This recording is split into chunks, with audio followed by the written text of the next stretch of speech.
alamin. Ya sama-sama kita menghibur kita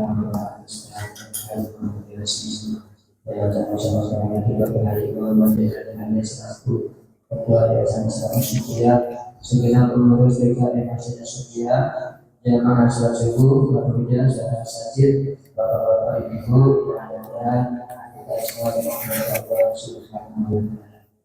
Di pagi hari ini mari bersama-sama kita memanjatkan puji syukur kita kepada Allah Subhanahu wa taala yang telah memberikan kepada kita limpahan rahmat nikmat sehat walafiat. Sehingga alhamdulillah kita melaksanakan salat subuh berjamaah dan mudah-mudahan kita bisa menjalankan dengan mengikuti pengajian yang akan disampaikan oleh guru kita. Mudah-mudahan pada waktu kita senantiasa mendapat ridho dari Allah Subhanahu wa taala.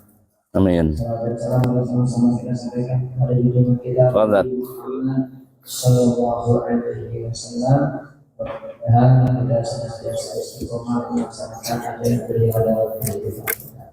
Jamaah sekalian, mari sama-sama kita buka kembali pengajian kita di pagi hari ini dengan bersama-sama membaca surat Al-Fatihah. Kita mohon kepada Allah kita dimudahkan dalam belajar di pagi hari ini. Amin. Dan dimudahkan juga dalam mengamalkan apa yang kita ada hadisnya Rasulullah SAW. Al-Fatihah.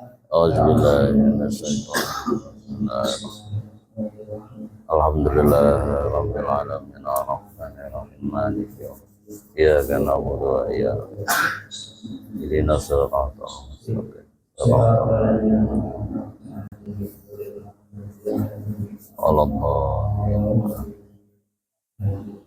Jangan sekalian yang bersama-sama mengikuti pengajian yang disampaikan oleh guru kita hari ini pada kepada muslim. Nggak usah pakai efek, bisa nggak ehok.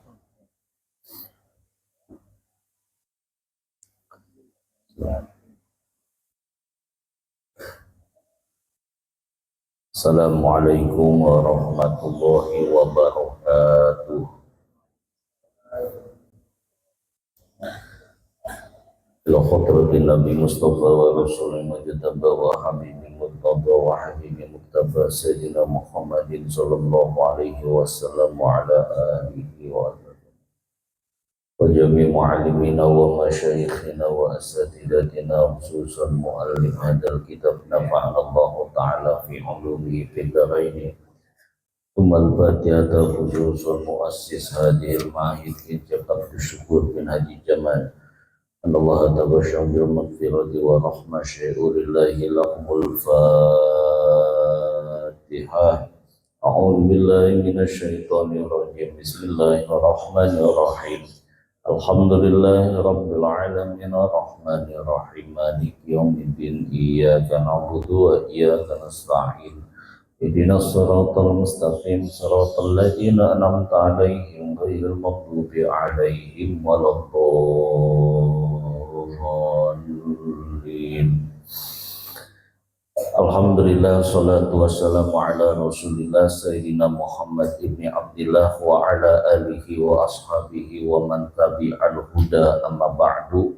Qala ta'ala yarfa'illahu alladhina amanu minkum walladhina utul ilma darajat wa qala an-nabi sallallahu alaihi wasallam talabul ilmi faridatun ala kulli muslimin wal muslimat ay kama qala Rasulullah sallallahu alaihi wasallam.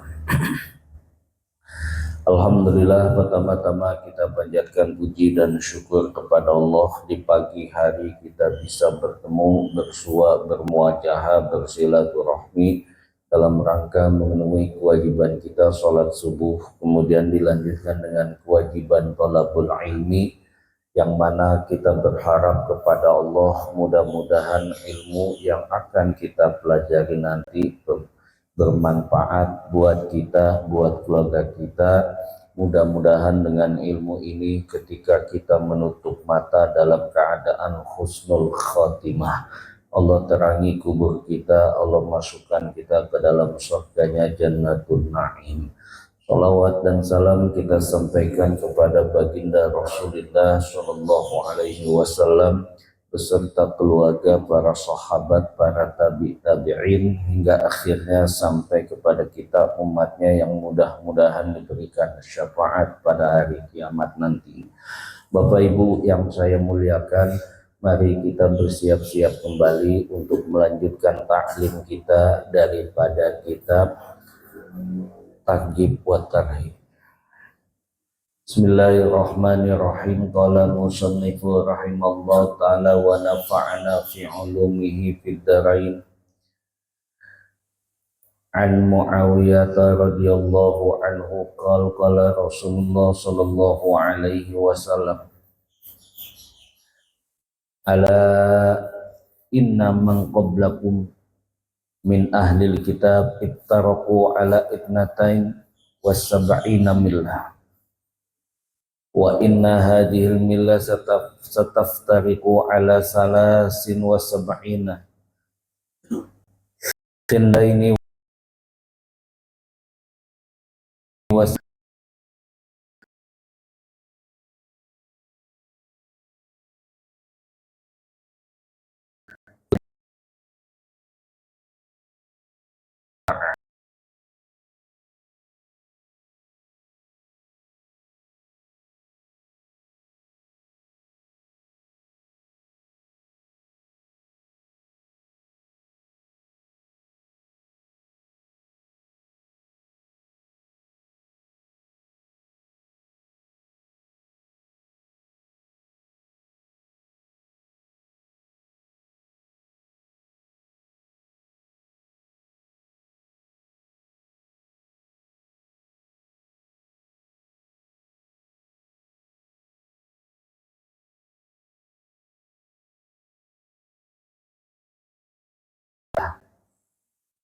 wa inna hadhil millah, dan sesungguhnya umat ini yaitu umat Nabi Muhammad sataftariqu ala salasin wa sab'ina sinnatain, dan umatku ini nanti sataftarikun itu fi'lul mudhari' lil mustaqbal, akan terjadi setelah Rasul tidak ada.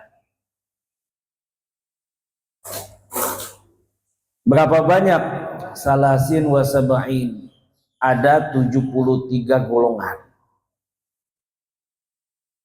Sintani wa sab'un finnar, dari 73 golongan 72 di dalam neraka.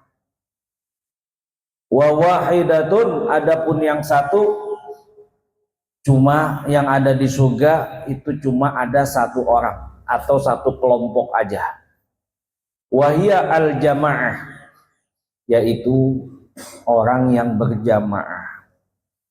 Jadi ini hadis peringatan akan perpecahan. Makanya tadi dibilang di awal itu kata Nabi, sataftariku, nanti setelah aku tidak ada, itu filul mudhari' lil mustaqbal, untuk yang akan datang. Jadi Nabi itu visioner, tahu yang akan datang, udah dikasih tahu nih sama umatnya kayak bagaimana.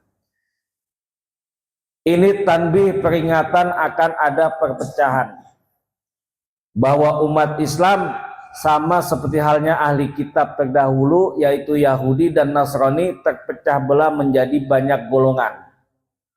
Umat Islam pun akan mengalami hal yang serupa, hal yang sama seperti halnya orang Yahudi dan Nasrani. Jadi hadis ini digambarkan lagi. Dulu tadi disebutkan orang Yahudi dan Nasrani ada 72 golongan. Orang Islam ada 73, yang 72 di neraka, yang satu di surga, yaitu al-jamaah. Ini menggambarkan golongan yang selamat, yaitu al-jamaah. Jadi dalam konteks hadis ini, yang dimaksud di sini adalah ahlus sunnah wal jamaah, yaitu kelompok yang mengikuti sunnah Nabi Sallallahu Alaihi Wasallam yang berkumpul dalam satu jamaah. Jadi perpecahan ini bukan berarti setiap individu, kelompok. Dari zaman Nasrani, zaman Yahudi, Itu terjadi dan ternyata kita juga kebagian setelah wafatnya Rasulullah Shallallahu Alaihi Wasallam. Makanya dibilang sama hadis ini, ala inna Rasulullah anna Rasulullah Shallallahu Alaihi Wasallam qoma fina. Jadi Nabi menyampaikan hadis ini ketika kita lagi sama-sama berdiri di hadapan kami. Pakola, Nabi bilang, inna man kana qablakum min ahlil kitab iftaraku ala sinatain wasab'ina millah. Bahwasanya apa? Nanti orang-orang sebelum kamu itu dari ahli kitab Yahudi dan Nasrani itu terpecah belah menjadi dua kelompok, menjadi 72 golongan. Dan umatku ini pun akan sama, wa inna hadil millah satabtarikuna ala salasa wa sab'in, ada 73 golongan, 72 itu di neraka, yang di surga cuma satu. Sehingga ditegaskan oleh Abdullah ibnu Amr bin As radhiyallahu anhu, la ya'tiyanna ala ummati ma ata ala bani Israel hadwa na'li bin na'li.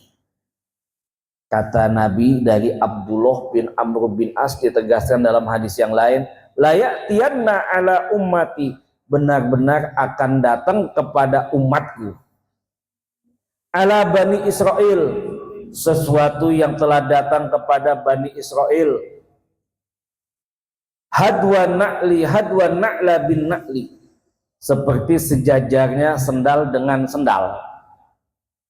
Hatta in kana minhum man ata ummahu ala niyatan lakana fi ummati mayasna'u dzalika fal'iyadu billah.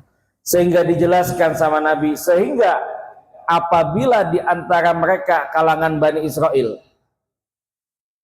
ada seorang anak yang menggauli ibu kandungnya, itu kalangan Bani Israel dulu-dulu sampai sekarang udah terjadi, anak menggauli ibu kandungnya. Lakana fi ummati mayasna'u dzalika falyazubillah. Itu secara terang-terangan di kalangan Bani Israel, seorang anak menggauli ibunya, sehingga kata Nabi, lakana fi ummati mayasna'u dzalika, maka pasti di antara umatku ada yang sama melakukan sebagaimana dikerjakan sama Bani Israel antara anak dan ibu, yaitu menjalani berhubungan atau menggauli ibu kandungnya. Udah terjadi kan? Banyak. Media-media udah dikasih tanda. Wa inna Bani Israel tafaraqat ala sinataini wa sab'ina millah. Ketahuilah bahwa nanti orang Bani Israel pun terpecah belah menjadi 72 golongan. Ini hadis riwayat Imam At-Tirmidzi. Wa tafaraqat, kata Nabi, kemudian wa tafaraqat ummati ala salasina wa sab'ina millah kulluhum finnar illa millatan wahidah. Qalu wa man hiya ya Rasulullah? Qala ma ana lahu wa ashabi. Dan umatku ini akan terpecah belah menjadi 73 golongan, kulluhum finnar, dari 70 itu semuanya ada di neraka, illa millatan wahidah, kecuali satu yang ada di surga. Qalu wa man hiya ya Rasulullah? Ma ana lahu wa ashabi. Mereka yang berjalan ditempuh dengan oleh aku dan juga para sahabat. Jadi di saat seperti itu yang kita ambil, mereka yang di surga itu orang yang menjalankan apa sebagaimana Rasulullah kerjakan, dan juga sahabat kerjakan yang dikerjakan sebagaimana dikerjakan Rasulullah Shallallahu Alaihi Wasallam, atau lebih dikenal itu para sahabat, atau dalam kitabnya namanya Atharus Sahabi, ma'udhiba ila sahabi, ma'udhiba qauli sahabi radhiyallahu anhu. Ini kembali kepada hadis dan asar atau perkataan sahabat. Jadi dalam hadis ini menunjukkan bahwa umat terdahulu Yahudi dan Nasrani itu sebelum Nabi Muhammad udah terpecah belah. Jadi jangan dikira mereka itu harmonis, orang Yahudi sama Nasrani harmonis, enggak. Udah terpecah belah. Satu, dia bedanya udah pasti tempatnya di neraka. Cuma kelihatannya pada harmonis. Kelihatan harmonis, kelihatan akur, akan tetapinya mereka di dalam itu banyak terjadi perpecah belah sebagaimana dikatakan Rasulullah Allah, wa qulubuhum syatta, hati mereka pun sama terpecah-pecah berbagai macam.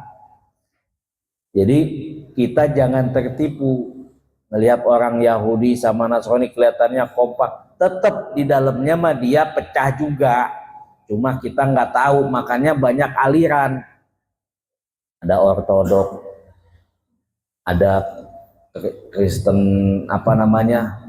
Protestan, ada lagi Kristen Katolik, itu banyak itu. Cuma kita nggak tahu, nggak diperlihatkan. Mereka kelihatannya akur, tetap di dalamnya ada yang namanya perpecahan. Ada 72 golongan kalau mereka itu. Cuma kita nggak tahu, kelihatannya aja mereka harmonis. Jangan sampai kita tertipu dengan tampilan yang kelihatannya mengesankan, padahal di dalamnya mereka juga tidak lepas dari perpecahan dalam agama mereka. Nah sekarang kita lihat kelihatannya orang Yahudi kuat, kompak, padahal mah sama di dalamnya juga pada hancur juga. Nabi udah bilang jauh-jauh hari, dia ada 72 golongan terpecah-pecah. Cuma menunjukkan keharmonisannya. Makanya dalam Al-Quran itu bilang, wala takunu minal musyrikin minal ladina faraqu dinahum wa kanu syi'an kullu hizbin bima ladaihim farihun. Jangan kamu termasuk orang yang menyekutukan Allah. Siapa orang yang menyekutukan Allah? Yaitu orang yang memecah belah agama mereka. Dan mereka menjadi beberapa golongan, dan tiap-tiap golongan merasa bangga dengan apa yang ada pada mereka. Ini hati-hati. Allah udah ngasih gambaran. Mereka itu diantaranya mereka ciri-cirinya masing-masing golongan merasa bangga dengan apa yang ada pada mereka. Kemudian dalam hadis ini Rasul Shallallahu Alaihi Wasallam menyebutkan bahwa perpecahan yang disebutkan Nabi adalah dalam pemahaman agama. Wa tafaraqa ummati ala salasin wa sab'ina millah. Umatku akan terpecah belah menjadi 73 golongan, yang satu di surga. Itulah disebutkan perpecah belahan ini dikatakan dalam masalah agama. Jadi hadis ini menunjukkan bahwa jalan kesesatan itu banyak dalam ayat yang tadi.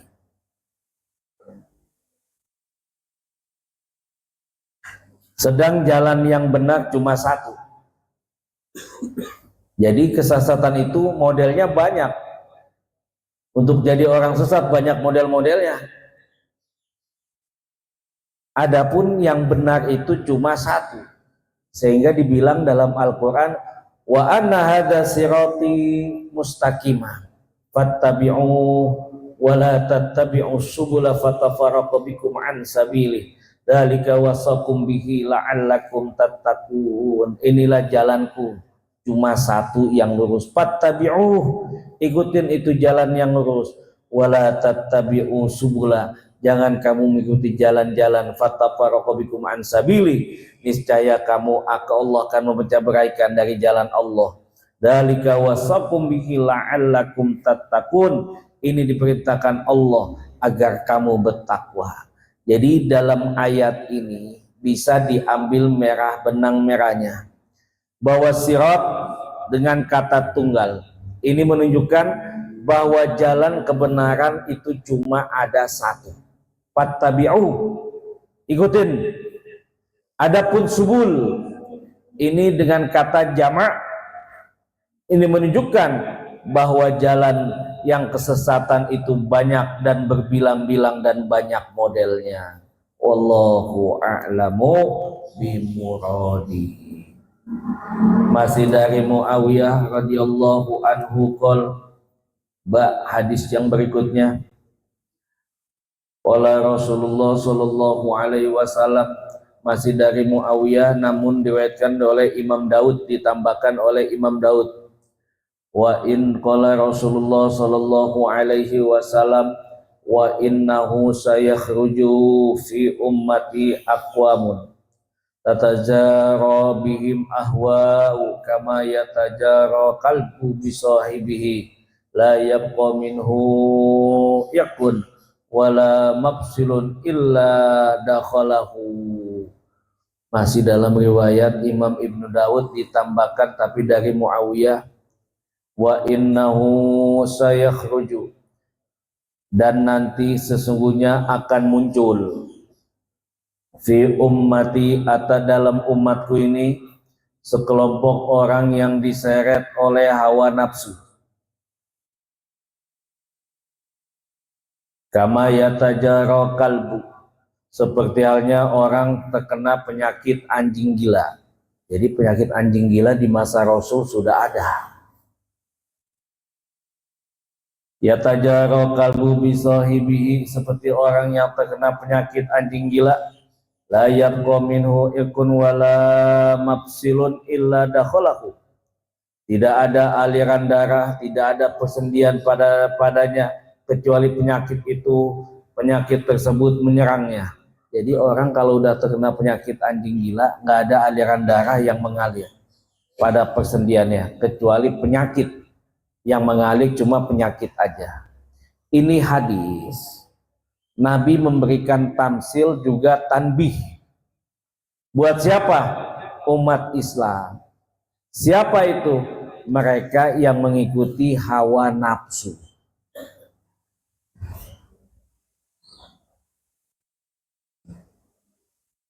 Jadi yang mengikuti hawa nafsu apa? Diumpamakan dengan orang yang terkena penyakit anjing gila. Ini saking bahayanya. Kenapa? Karena hawa nafsu itu bagian daripada penyakit hati. Imam As-Samarkandi dalam kitab Tanbihul Ghafilin itu pernah menyebutkan, saya pernah nyebutin, setelah Allah menciptakan antara akal dan nafsu, akal itu dipanggil, akal itu dipanggil dengan keadaan tunduk, takut dan hormat kepada Allah. Ditanya, man anta, siapa kamu?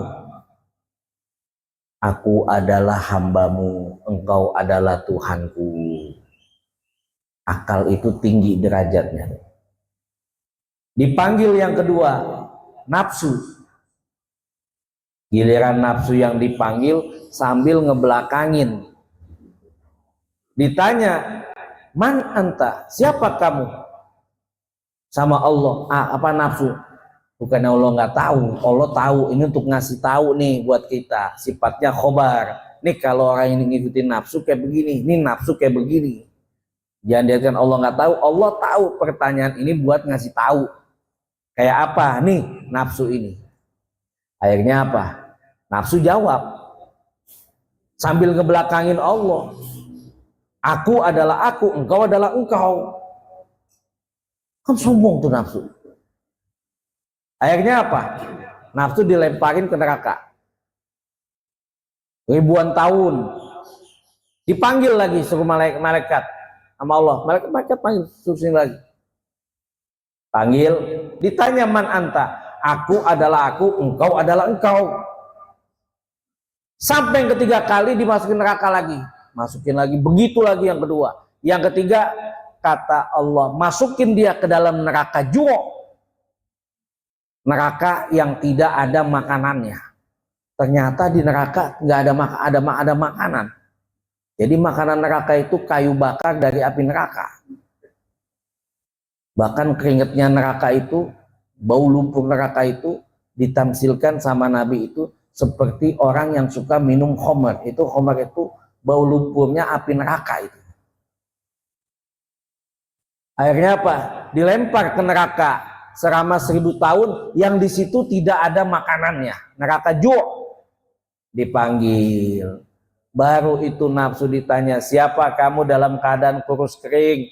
Dijawab, aku adalah hambamu, engkau adalah Tuhanku.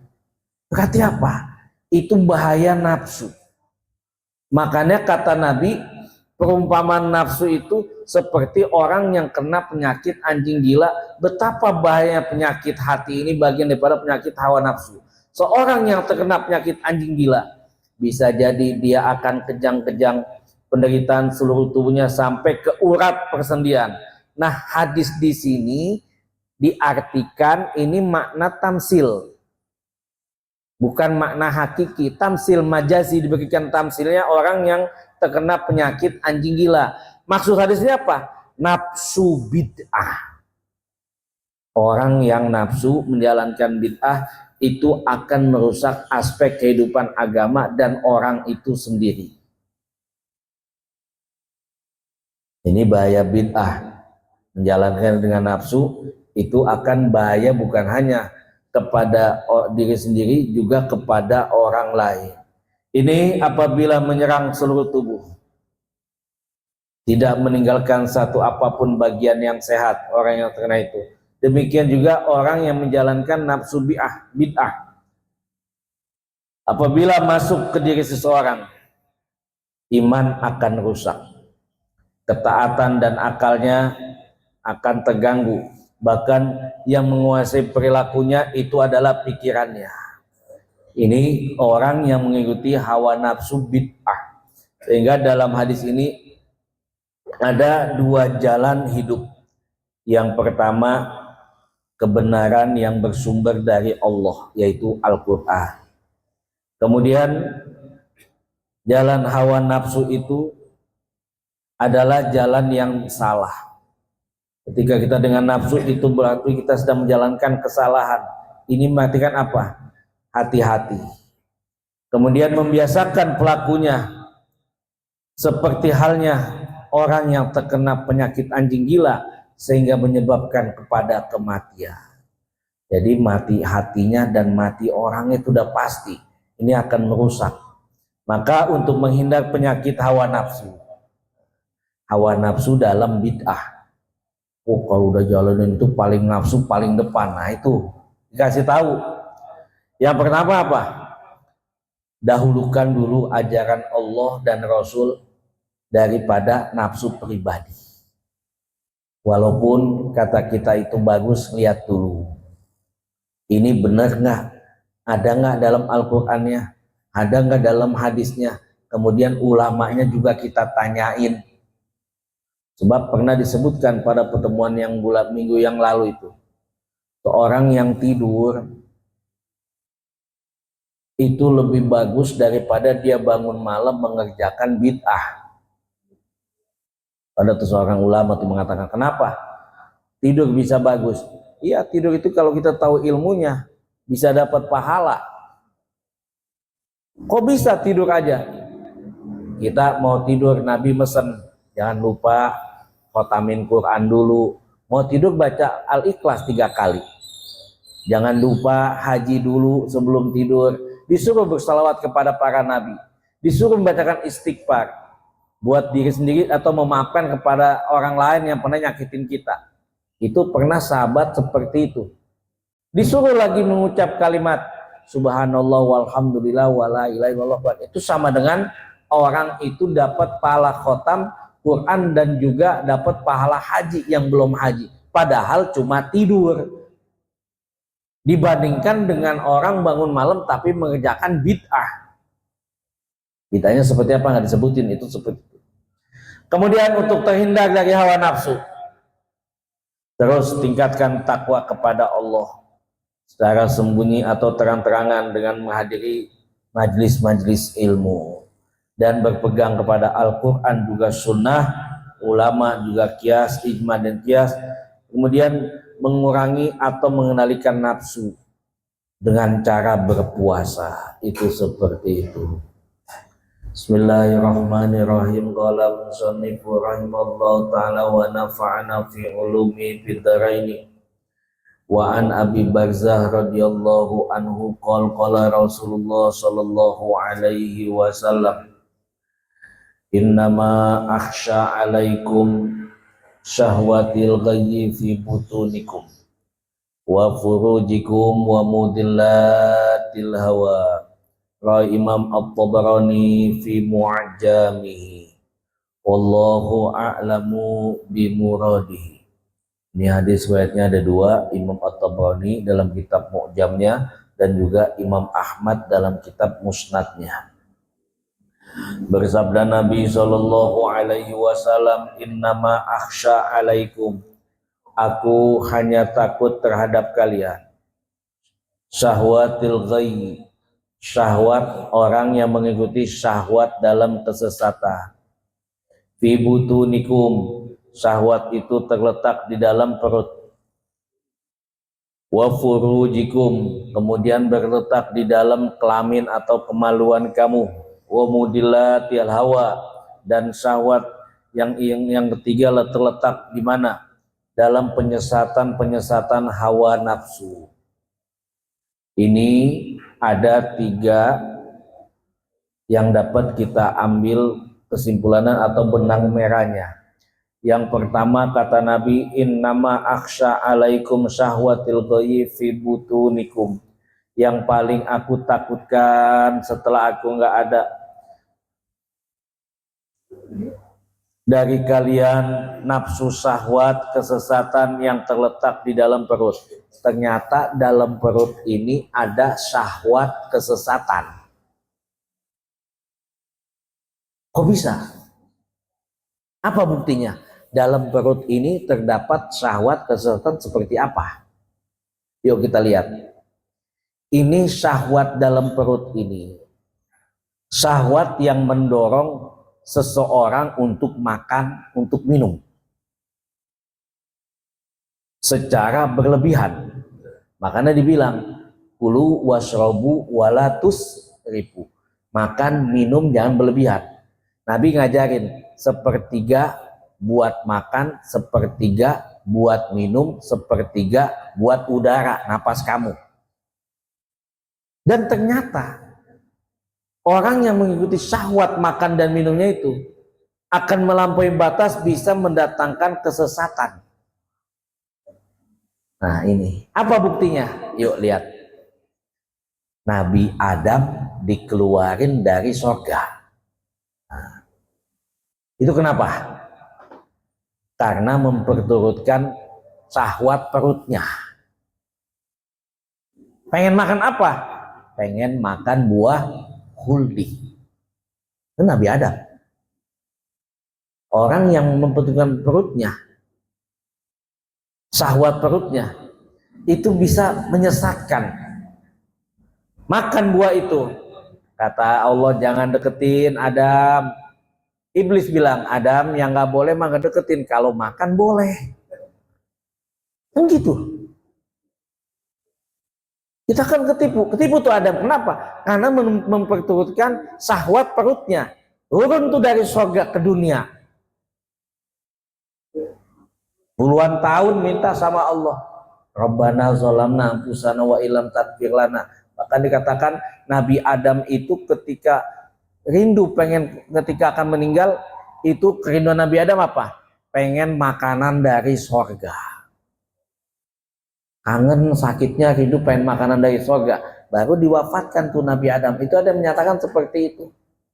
Kita kangen pengen makanan surga. Dimatiin nggak? Belum masuk surganya, belum masuk, jadi masuk dulu. Itu seperti itu Nabi Adam. Sehingga apa?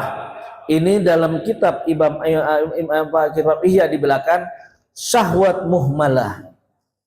Orang yang suka memperturutkan hawa nafsu dapat menjadi pangkal berbagai keburukan atau kerusakan. Jadi makan yang berlebihan itu menimbulkan energi, memicu syahwat yang lain. Jadi makan terlalu banyak, syahwat yang lain banyak yang lain. Ada keinginan dari makan yang banyak, dari nafsu perut. Seiring dengan itu mendorong seseorang menjadi rakus, pengen ngumpulin harta. Nanti kalau udah ada rezeki, kita beli makanan yang enak-enak lagi. Nah, itu seperti itu. Wa akhsha alaikum syahwati bighairi furujikum. Kemudian yang Nabi takutkan atas umatku, nafsu syahwat, kesesatan kelamin. Maksudnya apa? Syahwat berkaitan dengan hubungan nikah, hubungan seksual di luar nikah. Ini yang dilarang oleh syariat, seperti orang yang melakukan zina. Makanya kata Nabi, ini tanbih, peringatan untuk mengendalikan hawa nafsu bagi yang belum mampu menikah. Kalau yang udah nikah aja, insya Allah udah aman. Kadang-kadang yang nikah pun bisa tabrakan juga, apalagi yang belum nikah. Itu seperti itu. Ini Nabi takut.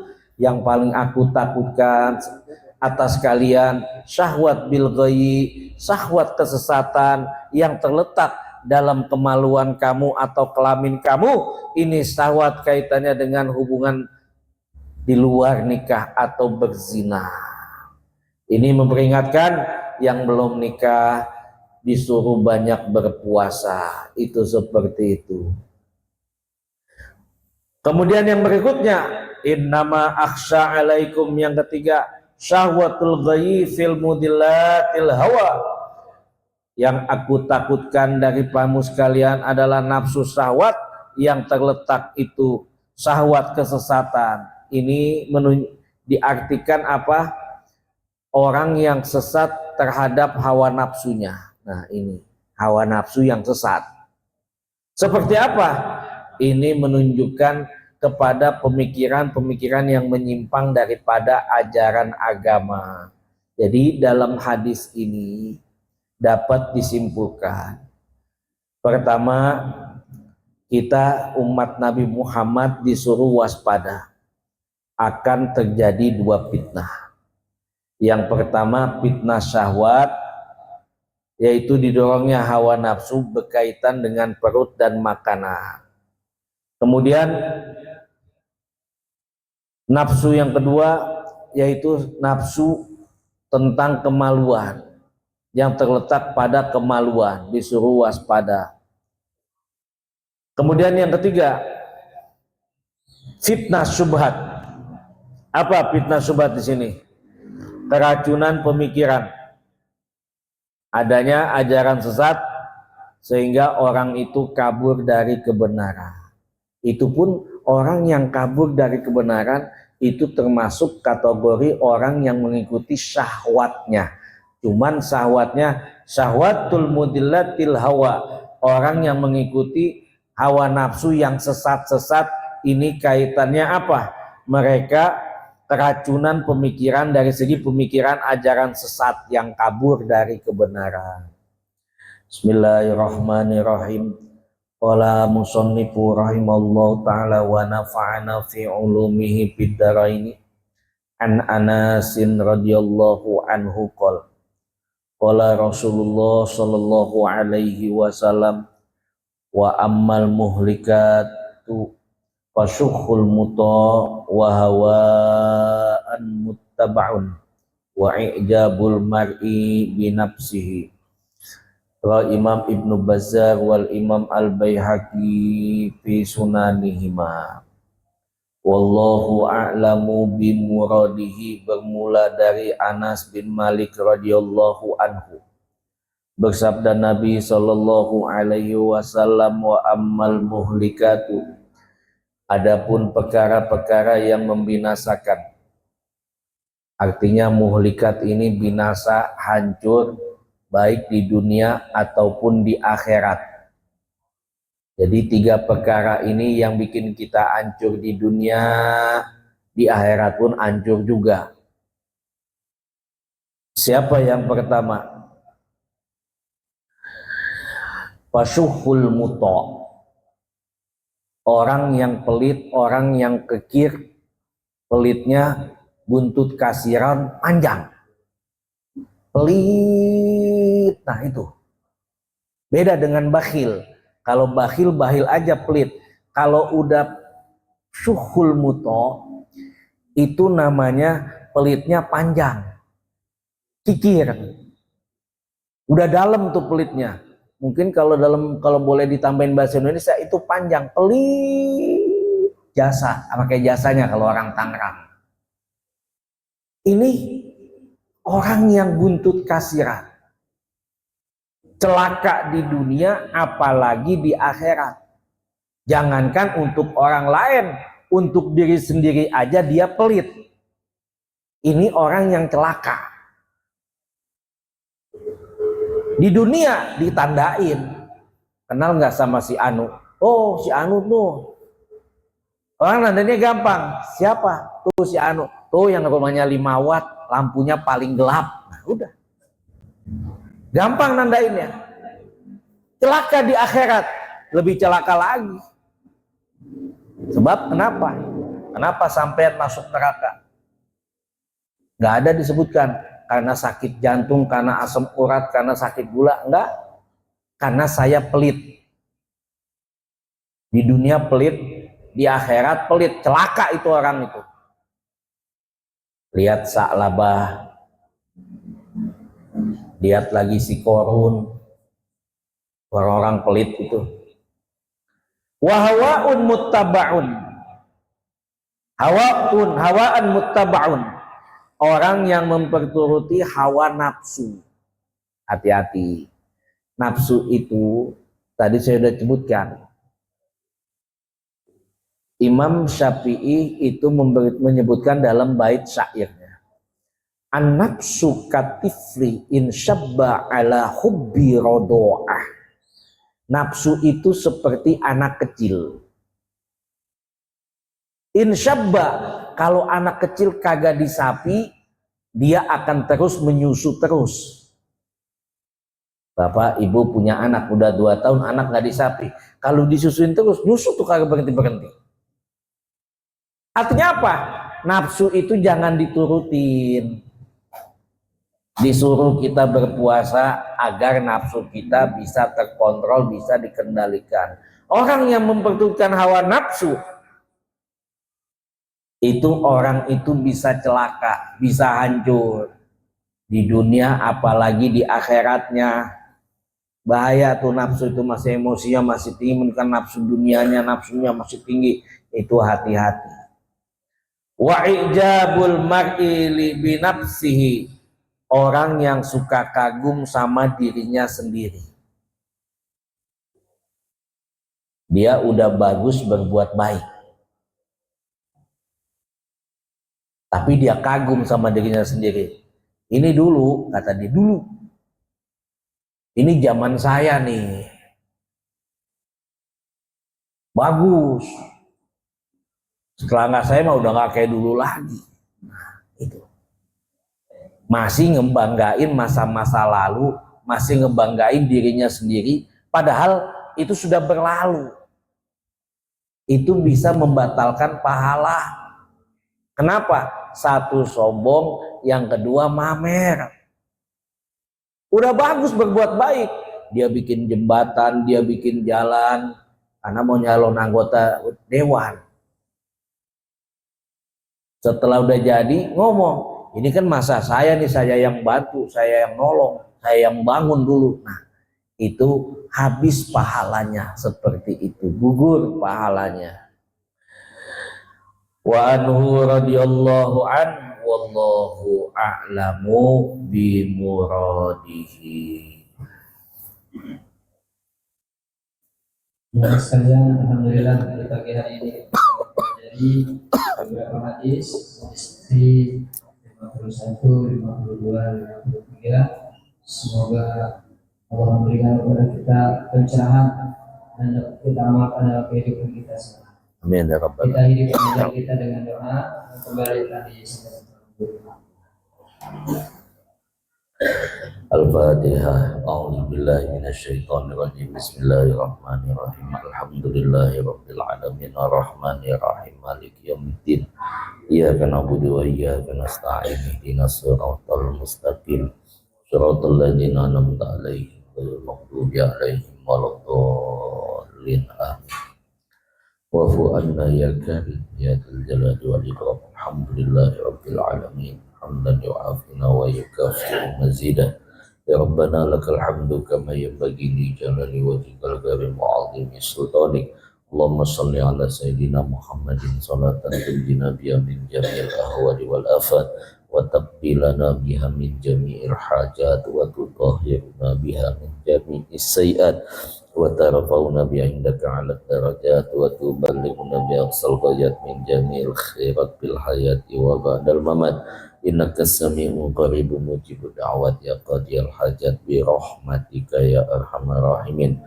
Allahumma ighfir lana dzunubana wa liwalidina warhamhum kama rabbawna shighara wa li jami'il muslimin wal muslimat wal mu'minin wal mu'minat al ahya'i min amwat wa li mu'allimina wa li masyayikhina wa li asatidatina wa liman awsana ilaina wa khususan muassis hadhil ma'ahid Kanjeng Abdus Syukur bin Haji Jaman. Allahumma ighfir lahu warhamhu wa'afihi wa'fanhu waj'al jannata mathwahu waj'al qabrahu rawdatan min riyadil jannah.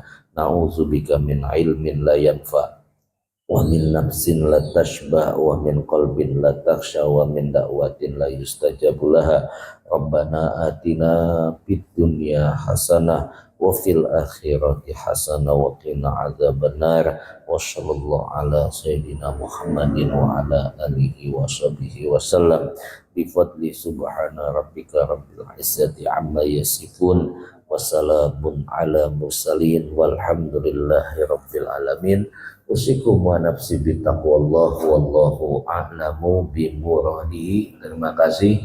Assalamualaikum warahmatullahi wabarakatuh. Kita tutup bersama-sama dengan alhamdulillahirabbil alamin. Subhanallahumma wa bihamdika asyhadu an la ilaha illa anta astaghfiruka wa atubu ilaik. Wassalamualaikum warahmatullahi wabarakatuh. Sallallahu ala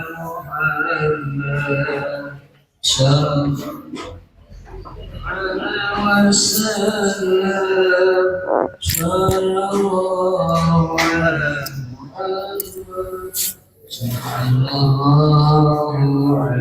wasallam.